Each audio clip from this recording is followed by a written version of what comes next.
I've often wondered what it feels like to float in the vast emptiness of space, tethered only by a thin lifeline to your spacecraft. The sheer audacity of it all. You know, spacewalks or extravehicular activities, EVAs as we call them in the biz, are more than just cool photo ops. They're the epitome of human courage and ingenuity. Fascinating, isn't it? But here's the kicker. These spacewalks have been absolutely crucial to our space exploration efforts. From repairing satellites to building the International Space Station, EVAs have allowed us to extend our reach far beyond the confines of our spacecraft. In the next few minutes, we're going to take a whirlwind tour through the awe-inspiring history of spacewalks. March 18, 1965, a date that should be etched in the annals of human achievement. On this day, Soviet cosmonaut Alexei Leonov became the first human to perform a spacewalk. Now imagine floating outside your spacecraft, your heart probably racing faster than a pulsar, taking that first historic step into the void. But here's the thing. It wasn't all smooth sailing. In fact, it was downright terrifying. Leonov's suit ballooned in the vacuum of space, making it nearly impossible for him to re-enter the airlock. He had to bleed air from his suit to squeeze back in, risking the bends in the process. Just a few months after Leonov's feat, on June 3, 1965, astronaut Ed White became the first American to perform a spacewalk. White, tethered to his Gemini 4 spacecraft, spent a glorious 23 minutes floating in space. He was so enthralled by the experience that he famously said, "I'm coming back in, and it's the saddest moment of my life." Now let's fast forward a bit to 1966.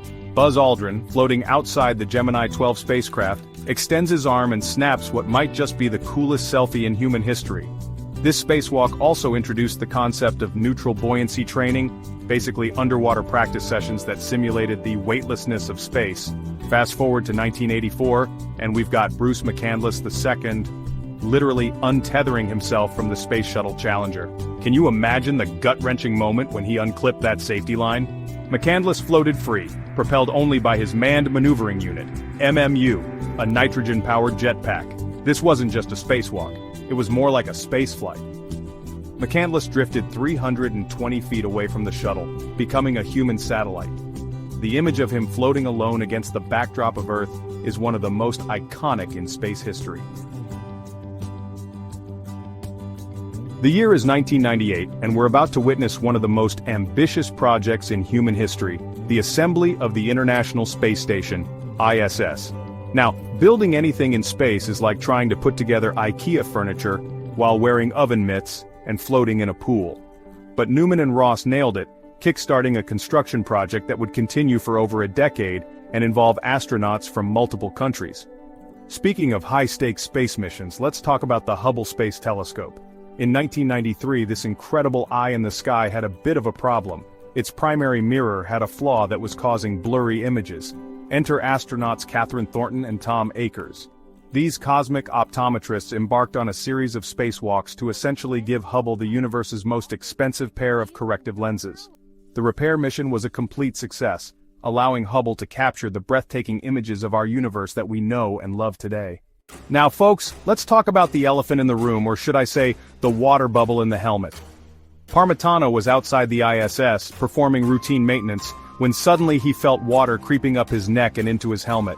As the water covered his eyes and ears, Parmitano had to navigate back to the airlock essentially blind. It was a stark reminder that in space, even the smallest malfunction can quickly become life-threatening. But here's the thing about near disasters in space. They often lead to crucial improvements. We're on the cusp of a new era in spacewalking thanks to NASA's Artemis program. The goal? To return humans to the moon and eventually send them to Mars. But this time, we're not just planting flags and collecting rocks. We're talking about establishing a permanent presence. And that means a whole new level of EVA. These suits will be more flexible, more durable, and packed with cutting-edge technology. We're not just going back to the moon, we're going back in style. As we wrap up our cosmic journey through the history of spacewalks, I can't help but feel a sense of awe at how far we've come. From Alexei Leonov's first tentative steps into the void to the ambitious plans of the Artemis program, the story of spacewalks is a testament to human courage, ingenuity, and our unquenchable thirst for exploration. As we look to the future, the prospects are truly exciting.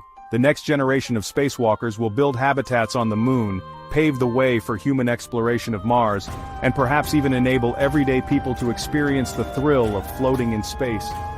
So the next time you look up at the night sky, remember that humans have not only walked on the moon, they've danced among the stars. And the dance is far from over. Keep looking up, space fans. The best is yet to come.